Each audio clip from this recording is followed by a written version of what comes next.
si pelaku pura-pura menanyakan alamat kepada remaja ini. Nah, pada saat sedang menanyakan itu, si pelaku tanpa ada basa-basi langsung mengeluarkan pedangnya. Nah, dari salah satu kelompok remaja putri ini sempat memvideokan ya, untuk dijadikan barang bukti untuk dilaporkan ke aparat polisi. Baik deh ya. Oke, berarti kasus ini sudah dilaporkan oleh korban ke kantor polisi. Lalu bagaimana perkembangannya, Joviter?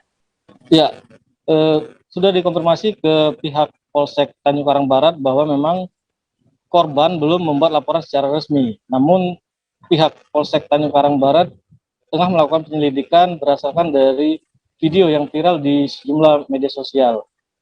Baik deh. Ya, baik Tribuners, tadi rekan Joviter juga sudah mewawancarai langsung kepada saksi, yakni Feby. Berikut liputan lengkapnya. Kami berempat ini lagi mau jogging, masuk ke dalam lapangan stadion, berhubung ramai. Jadi kami ini keluar ke daerah perumahan Nusa Indah. Terus kami ini misah antara saya dan teman saya, dan duanya tuh ke arah ke kiri, kami ini arah lurus, tubuh lapangan Dino itu lurus. Terus saya ini pertama itu ngelihat ada kakek-kakek. Awalnya saya curiga, kok kakek ini, saya manggil kan, enjo bapak itu kasihan nih, takutnya kebingungan salah alamat. Udah dari kayak gitu si kakek ini masih ngintai, ngeliat kanan kiri, perumahan itu dimuterin semua sama dia, udah dimuterin. Awal mulanya saya duluan yang ngeliat, langkahnya tuh 2 sampai 3 langkah itu. Kakek itu buka sleting sambil ngeluarin alat vitalnya. Udah itu saya bilang sama temen saya bilang, pipi kakek itu ngeluarin itu. Terus saya bilang, yuk kita duduk aja di depan sana, posisinya lagi azan maghrib tuh. Jadi saya bilang, salah satu dari kamu orang ini videoin, biarin gak dibilang hoax. Jadi kita ada buktinya kalau kita ini bener loh kejadian. Terus kita sudah diikutin dari mana itu? Dari pas awalnya tuh dari pas mau mengkol perumahan. Oh, berarti sudah lama diikutin. Iya, dia ngintai dari belakang kayak orang kebingungan, kanan kiri, perumahan kosong. Terus selanjutnya dia nanya alamat ini ke Marco Polo. Kita beralih ke Riau, Tribuners. Aparat dari Direktorat Reserse Narkoba di Polda Riau menangkap seorang pria diduga pengedar sabu di Kota Pekanbaru. Lokasi penangkapan tepatnya berada di Kampung Teredam, Kecamatan Rumbai Pesisir. Pelaku yang diciduk berinisial AS alias IB. Dan untuk mengetahui lebih detailnya sudah bergabung bersama kami rekan wartawan dari Tribun Pekanbaru, Rizky Armanda, yang akan menyampaikan laporan. Halo Rizky. Ya, halo Dea. Rizky, bisa Anda informasikan untuk terkait kronologi penangkapan terhadap pelaku ini? Ya, baik, dapat saya laporkan bahwa penangkapan pengedar sabu ini dilakukan aparat narkoba 2021 sekitar pukul 16.00 waktu Indonesia Barat. Lokasi penangkapan tepatnya berada di Kecamatan Rumbai Pesisir. Penangkapan ini petugas mengamankan satu orang pria berinisial AS alias IB, dan penangkapan ini sempat dihalang-halangi oleh warga sekitar sehingga petugas akhirnya mengambil tindakan untuk melepaskan tembakan peringatan ke udara, lantaran juga ada masyarakat yang mencoba melempar petugas dengan batu. Kemudian selain itu petugas juga memberikan penjelasan sehingga akhirnya situasi bisa dikendalikan, begitu rekan Dea. Oke, lalu barang bukti apa saja yang juga berhasil disita oleh pihak kepolisian?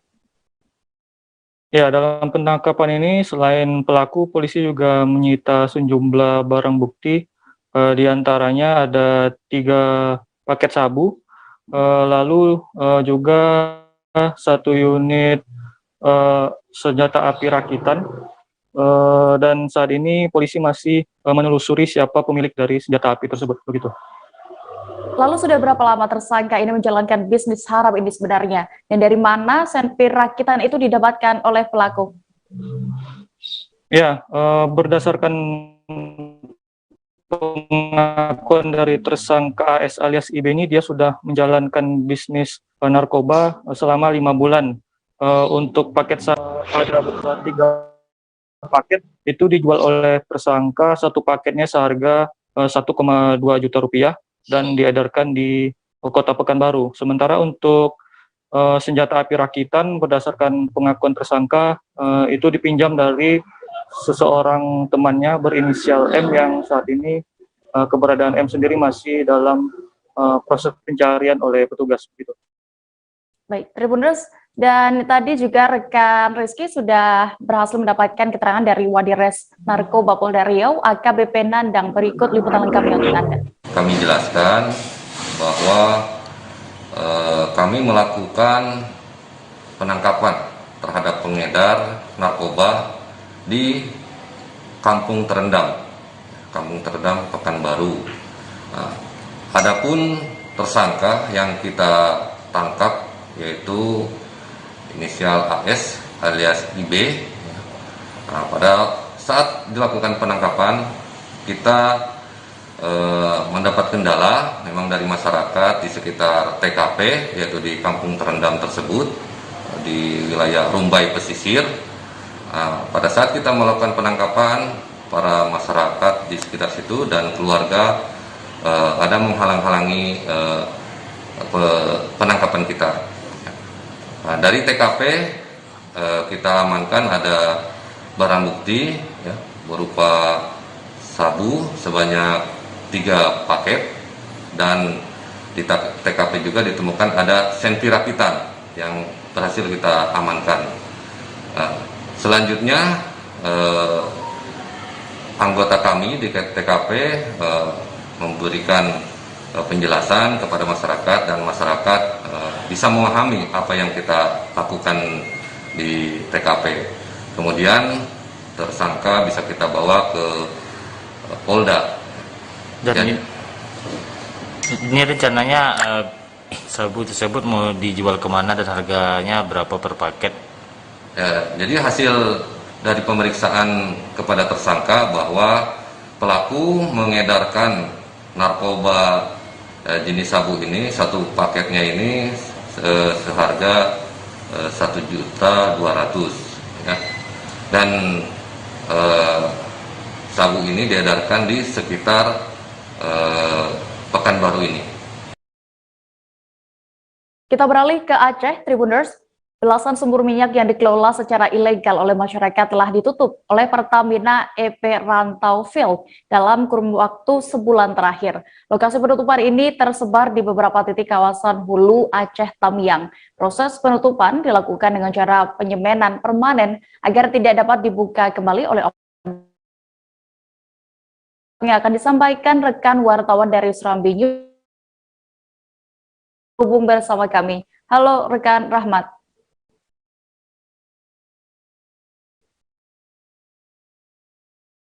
Halo rekan Rahmat, bisa mendengar kami? Halo rekan Dea. Iya. Rekan Rahmat, bisa Anda informasikan berapa total detailnya sumur minyak yang ditutup? Berdasarkan informasi dari Pertamina FW Rantau Field, sumur minyak yang ditutup ada 15 titik. Penutupan ini dilakukan dengan cara menutup lubang sumur secara permanen menggunakan semen. Masing-masing lokasi penutupan ini tersebar di beberapa titik kawasan hulu Aceh Tamiang, diantaranya 10 sumur di Kampung Pulau 3, Kecamatan Tamiang Hulu, dan 5 titik di Kampung Semadam, Kecamatan Kejuruan Muda. Iya. Lalu rekan Rahmat, berdasarkan informasi yang sudah Anda himpun, apa sebenarnya alasan dari Pertamina ini akhirnya menutup sumur minyak yang diinformasinya juga lahan ini milik pribadi masyarakat? Menurut Field Manager Pertamina Rantau, Toto Paravianto, penutupan sumur ini untuk mencegah terjadinya insiden yang membahayakan masyarakat dan lingkungan sekitar. Pasalnya, proses pengeboran minyak dilakukan secara tradisional sehingga sangat rentan berpotensi terjadi kebocoran yang memicu kebakaran. Demikian. Iya, lalu kebijakan seperti apa yang ditempuh oleh terulangnya pengeboran ilegal? Ke depan Pertamina sudah maupun Polres Aceh Tamiang untuk melibatkan Forkopimcam setempat mengawasi kemungkinan adanya aktivitas baru. Prokopimcam diarahkan segera melaporkan ke Bupati bila ada temuan baru untuk diteruskan ke Pertamina agar langsung ditutup permanen. Toto menjelaskan kegiatan illegal drilling ini akan merubah tatanan kehidupan masyarakat terutama dalam bidang ekonomi dan sosial. Dia meminta masyarakat lebih mengutamakan bidang pertanian daripada menyewakan tanahnya untuk dibor oleh oknum tidak bertanggung jawab. Dia menegaskan sektor pertanian lebih menjanjikan karena bisa dikelola lebih berkelanjutan atau sustainable. Demikian, Dea. Baik, terima kasih rekan jurnalis Rambi News, Rahmat Wiguna untuk laporannya. Selamat kembali bertugas. Tribuners, kami akan kembali seusai jeda sejenak. Tetaplah di Live Update. Oke, apa kabar Bang Arif di sini untuk strateginya? Kalau saya sendiri di Gimik 37 ini yang semalam baru mulai, saya udah hitam. Sebenarnya aku nggak ngerasa itu penangkapan atau penggerbegan atau apapun itu. Karena gini loh, posisinya aku kriteria. Jadi kita mengenal disebut dengan stroke yang tidak berdarah dengan stroke yang berdarah. Stroke yang tidak berdarah itu biasanya ditandai dengan adanya penyumbatan. Kalau itu penyumbatan di sini mungkin pikirnya tidak ke situ kali ya, tapi kalau di Korea atau di Kamboja itu ada beberapa paper yang saya itu mas, ya dulunya tukang koran. Oh gitu ya, Tukang koran. ya saya baca ya Pak. Tuh kan pernah baca kan? Ya. Jadi kalau saya jadi pangdam itu udah bersyukur banget. si anak ini dijadikan sebagai tersangka begitu. Ya kalau ini kita bicara yang di luar kasus itu ngobrol ya. Dengan nama hujan shower, di mana terdapat batas jelas antara daerah hujan dan tidak hujan yang biasanya terjadi pada fase awal mature stage atau tahap bahaya basah. itu Kang. Jadi mulai artinya terjadinya perlembekan. Nah itu untuk penetrasi akan sulit gitu ya. Dok saya ini menurut saya memang tidak mudah, bukan urusan tanah diambil. Kalau misalnya Amerika Serikat sekarang, Rasulullah mengatakan dalam sebuah hadis bahwa berpuasa di 6 hari Syawal itu. Oke, apa kabar Bang Arif di sini untuk strateginya? Kalau saya sendiri di Gimik 37 ini yang semalam baru mulai, saya udah hitam. Sebenarnya aku nggak ngerasa itu penangkapan atau penggerbegan atau apapun itu. Karena gini loh, posisinya aku kriteria. Jadi kita mengenal disebut dengan stroke yang tidak berdarah dengan stroke yang berdarah.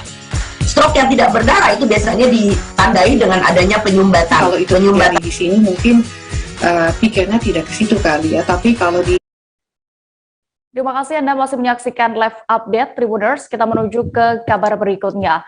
Hujan deras disertai angin kencang mengguyur kota Palopo pada Jumat 1 Oktober malam kemarin. Hujan lebat serta angin kencang ini menyebabkan air disertai lumpur meluap ke sejumlah ruas jalan. Informasi yang dihimpun, jalan yang tergenang diantaranya adalah Jalan Andi Jema, Kelurahan Amasangan, Kecamatan Wara. Selengkapnya akan disampaikan rekan jurnalis Tribun Timur, Arwin Ahmad, yang kini sudah terhubung bersama kami. Halo rekan Arwin. Ya, halo Dea, rekan Dea dan Tribuners. Bisa Anda jelaskan seperti apa kondisi banjir yang melanda sejumlah ruas jalan dan puluhan rumah di Palapo saat ini? Ya, benar dapat kami laporkan bahwa terjadi banjir atau genangan air di sejumlah ruas jalan utama di Kota Palopo, Sulawesi Selatan pada malam tadi, di mana banjir atau genangan ini merupakan luapan dari Sungai Latupa, merupakan sungai yang melintas di wilayah Kota Palopo, Sulawesi Selatan, di mana pada kejadian malam tadi beberapa ruas jalan dan ada puluhan rumah yang sempat terendam banjir beserta lumpur. Puluhan rumah tersebut berada di dua lingkungan dan dua kelurahan, yakni lingkungan Belimbing, Kelurahan Amasangan, kemudian lingkungan Salotulue, Kelurahan Salotulue, Kecamatan Wara Timur. Nah, pada kejadian malam tadi ini membuat sejumlah pengendara terpaksa putar balik. Ada juga yang tinggi lutut, bahkan membuat didorong. Sementara seperti itu rekan Dea dan Tribuners. Ya Arwin, lalu saat ini bagaimana kondisi di titik yang sempat terendam banjir malam tadi? Ya, luapan atau genangan ini sempat berlangsung beberapa jam ya. Perlahan surut sekitar pukul 23.50 WITA atau jelang dini hari. Seperti itu ya. Baik, terima kasih rekan jurnalis Tribun Timur Arwin Ahmad untuk laporannya. Selamat kembali beraktivitas. Kita beralih ke Jawa Tengah. Pemerintah Kota Semarang tengah melakukan penataan Pasar Johar. Pedagang yang semula menempati tempat relokasi di kawasan Masjid Agung Jawa Tengah akan menempati Pasar Cagar Budaya yang dibangunkan oleh Kementerian PUPR. Namun penataan yang dilakukan oleh Dinas Perdagangan dengan sistem undian secara online serta sistem zonasi ini dinilai kurang adil oleh mayoritas pedagang. Perwakilan pedagang pun mendatangi kantor Wali Kota Semarang, Hendrar Prihadi, untuk beraudiensi dan mengadu keluhan-keluhan yang dirasakan. Informasi lengkapnya akan disampaikan oleh rekan Tribun Jateng, Eka Yulianti, yang kini sudah tersambung bersama kami. Halo rekan Eka. Halo rekan Dea.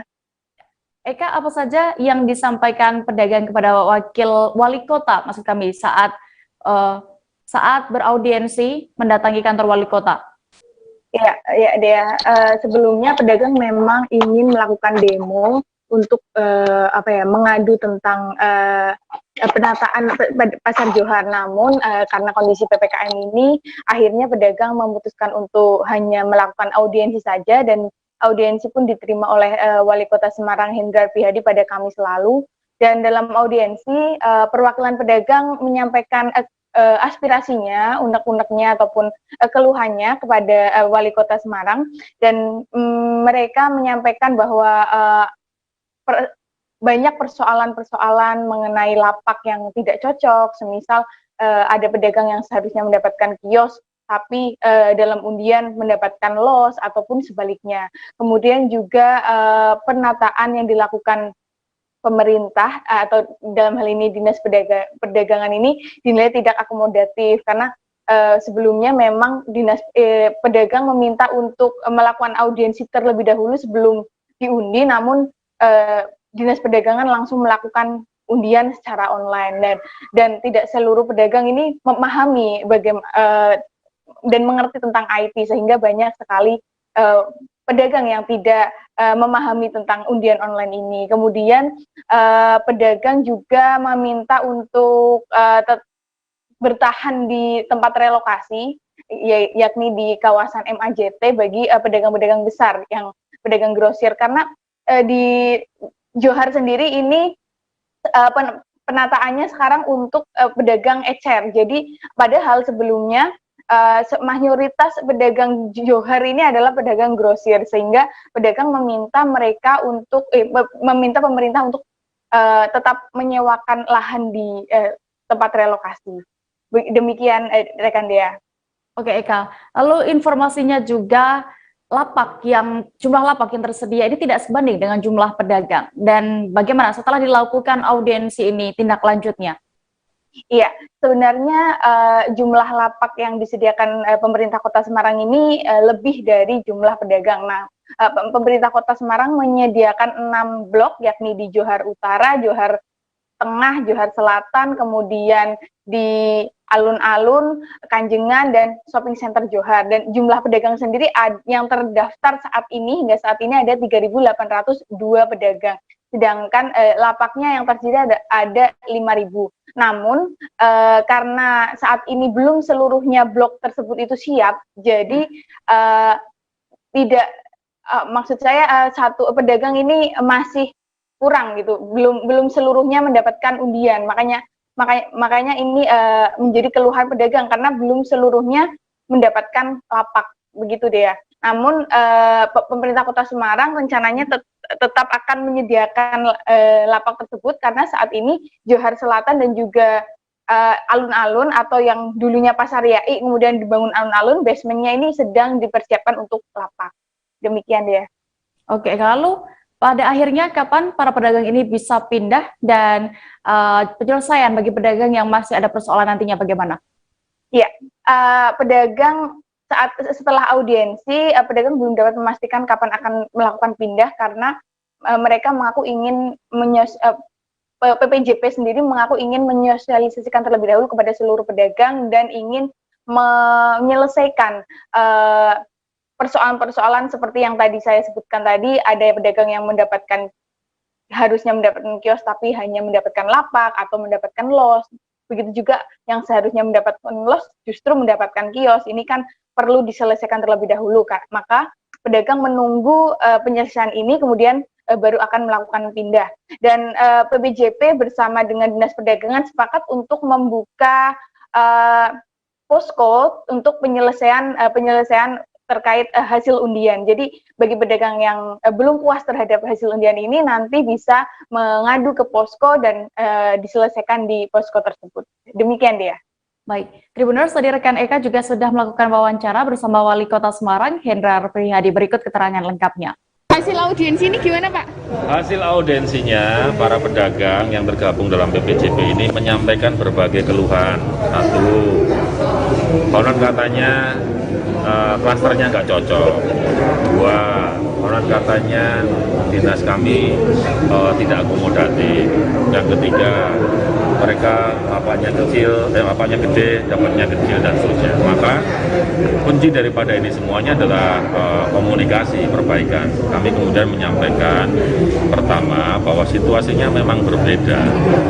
Kita ini menempati sebuah wilayah yang kondisinya bekas kebakaran dan cagar budaya. Maka perlu kelegoan dari semuanya untuk bisa menempati dengan tata cara yang sesuai dengan aturan dan undang-undang. Nah, nanti sisa daripada pedagang yang belum bisa masuk di cagar budaya ini kita sudah siapkan di shopping center Johar, atau sambil menunggu pembangunan pasar induk yang di Rejomulya itu juga mereka boleh menempati di relokasi MACT. Jadi prinsipnya kita tetap akomodir mereka untuk hal-hal yang membuat mereka merasa tenang, nyaman dalam berjualan. Gitu. Berarti ada perpanjangan di MACT, Pak? Ya kalau memang nantinya pedagang masih cukup banyak yang mau memakai MACT, ya kita perpanjang kontrak. Video seorang pria memprotes pengisian BBM jenis solar ke mobil dengan tangki modifikasi viral di media sosial Facebook. Pria itu merekam video di area SPBU yang mengisi tangki tambahan berukuran besar yang sudah didesain di dalam mobil. Informasi yang didapat, peristiwa itu terjadi di SPBU Rupit di Kecamatan Rupit, Kabupaten Musirawas Utara, Sumatera Selatan. Detail informasinya akan disampaikan oleh rekan wartawan Tribun Sumsel, Rahmat Aizullah, yang kini sudah bergabung bersama kami. Halo rekan Rahmat. Halo Dea. Ya, Rahmat, apakah benar video yang viral ini memang terjadi di SPBU Rupit, Kabupaten Musirawas Utara? Baik Dea dan Tribuners, memang hingga hari ini ada video viral di media sosial Facebook, itu memperlihatkan ada seorang pria memprotes pengisian BBM jenis solar yang dilakukan di salah satu SPBU ke mobil dengan tangki modifikasi. Jadi setelah ditelusuri, video viral ini ternyata memang terjadi di SPBU Rupit di Kelurahan Muara Rupit, Kecamatan Rupit, Kabupaten Musirawas Utara, Sumatera Selatan. Pengawas SPBU Rupit setelah kami konfirmasi juga membenarkan dan memastikan bahwa memang benar video yang viral itu terjadi di SPBU Rupit, yaitu pada hari Kamis tanggal 30 September 2021 sekitar pukul 12 siang. Namun video tersebut masih viral hingga hari ini. Dea. Iya. Lalu bagaimana, apakah ada tindakan yang dilakukan atau yang dilakukan oleh pihak SPBU terkait? Iya, jadi pengawas SPBU Rupit menyampaikan kepada awak media bahwa mereka telah dipanggil oleh aparat kepolisian, sudah mengklarifikasi terkait kejadian tersebut.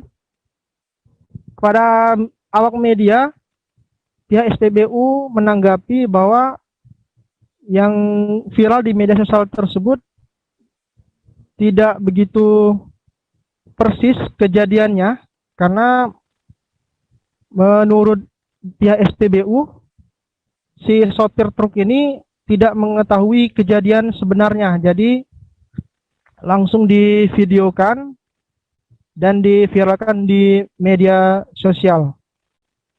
Dea. Baik. Tribuners, tadi rekan Rahmat juga sudah berhasil mewawancarai langsung pengawas SPBU Rupit Hamka. Berikut keterangan lengkapnya untuk Anda. Bapak Hamka. Pak Hamka selaku apa di sini, Pak? Saya selaku pengawas SPBU di SPBU ini. Oh ya, Pak. Sedikit minta tanggapannya, Pak, mengenai viralnya video yang terjadi di SPBU ini, Pak. Ya, memang video itu memang terjadi di SPBU kita. Itu tepatnya hari Kamis kemarin sekitar jam 12 siang. Itu kronologisnya, ya. Memang yang lagi viral ini, tangki motif itu memang ada, tapi itu nggak diisi sesuai permintaan dari konsumen. Jadi yang viral mobil Puso itu memang pas dia lagi ngisi kedapatan tangki modif itu, tapi dari pihak SPBU tidak pernah mengisi lebih dari jatah yang sudah ditentukan oleh Pertamina. Oh, berarti itu tidak benar, Pak, ya? Tidak benar. Artinya cuma gambar yang tidak bisa ini, ya? Iya, Pak, benar. Jadi kita tidak bisa lihat dari video kan, karena di lapangan ini beda lagi persepsinya. Jadi langkah-langkah yang diambil kemarin, mobil modif itu sudah kita serahkan atau di Mapores Moratara sudah diamankan, saksi-saksi diambil keterangan semuanya. Nah, sekarang tinggal nunggu informasi terkait dari pihak kepolisian dan Pertamina untuk kelanjutan ke depannya. Coba, terima kasih. Kami masih akan kembali selesai jeda berikut Tribuners, tetaplah di live update. Oke, apa kabar Bang Arif di sini untuk strateginya? Ya, kalau saya sendiri di unit 37 ini yang semalam baru mulai, saya udah sebenarnya aku nggak ngerasa itu penangkapan atau penggerbegan atau apapun itu, karena gitu posisinya kriteria. Jadi kita mengenal disebut dengan stroke yang tidak berdarah dengan stroke yang berdarah. Stroke yang tidak berdarah itu biasanya ditandai dengan adanya penyumbatan. Kalau itu terjadi di sini mungkin pikirnya tidak ke situ kali ya, tapi kalau di Korea atau di Kamboja itu ada beberapa paper yang saya itu Mas, ya, dulunya tukang koran. Oh gitu ya. Tukang koran. Ya, saya baca itu, Pak. Tuh kan, pernah baca kan? Ya. Jadi kalau saya jadi tanggal itu udah bersyukur banget. Si anak ini dijadikan sebagai tersangka begitu. Ya, kalau ini kita bicara yang di luar kasus Sebongombo ya. Dengan nama hujan shower, di mana terdapat batas jelas antara daerah hujan dan tidak hujan yang biasanya terjadi pada fase awal master stage atau tahap berbahaya dewasa. itu, Kang. Jadi mulai artinya terjadinya perlembekan. Nah, itu untuk penetrasi akan sulit gitu ya. Dok, saya ini menurut saya memang tidak mudah, bukan. Kembali di live update, kita menuju informasi berikutnya di Papua. Sejumlah masyarakat menyayangkan kondisi Taman Sorong City, Kota Sorong, Papua Barat yang dibangun oleh pemerintah. Kini malah dijadikan tempat mabuk. Selain tempat mabuk, Taman Sorong City ini juga terlihat tak terawat. Untuk mengetahui lebih detailnya, sudah bergabung bersama kami rekan wartawan dari Tribun Papua Barat, Sahwan Asyari Raharusun, yang akan menyampaikan laporan. Halo rekan Sahwan. Halo Dea. Sahwan, bisa Anda gambarkan bagaimana sebenarnya kondisi Taman Sorong City saat ini yang tadi informasinya tak terawat dan juga malah dijadikan tempat mabuk-mabukan? Ya, Dea dan juga Tribuners dimanapun Anda berada, hari ini dapat saya kabarkan dari Kota Sorong, Papua Barat bahwa sejak pembangunan Taman Sorong City di Kota Sorong,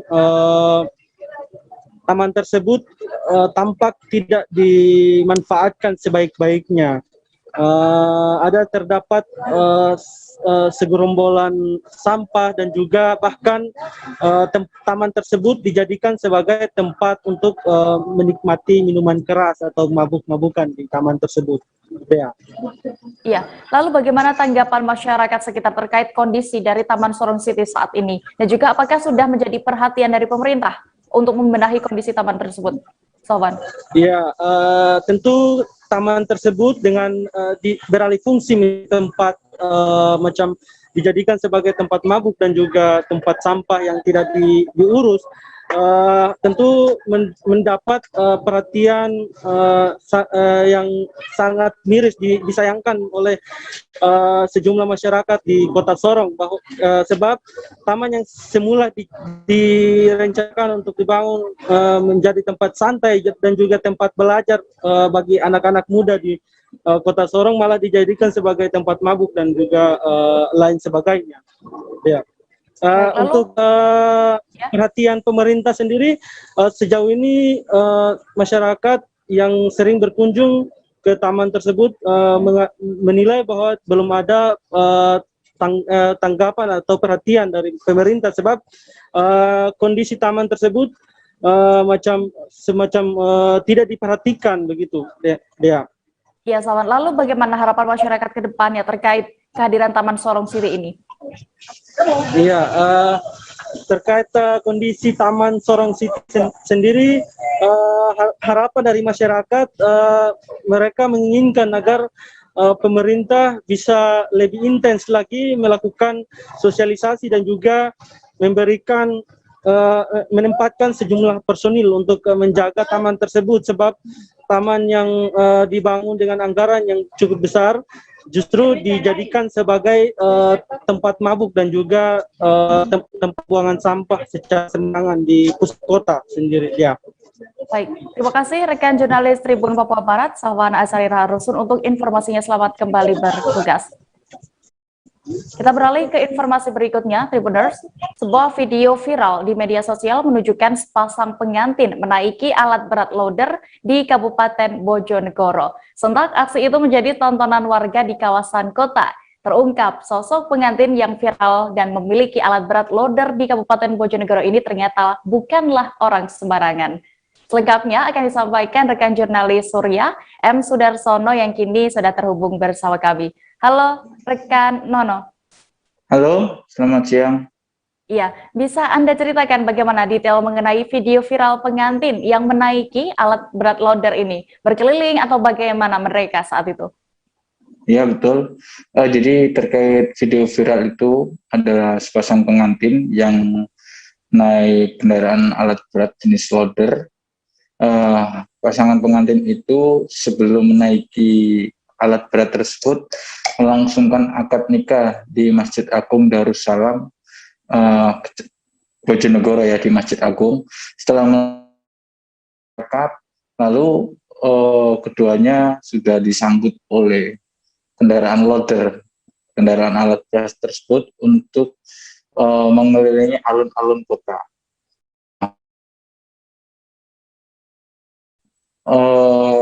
Pengantin pria melakukan menyetir sendiri kendaraan itu, namun di tengah jalan langsung diganti oleh operator lain.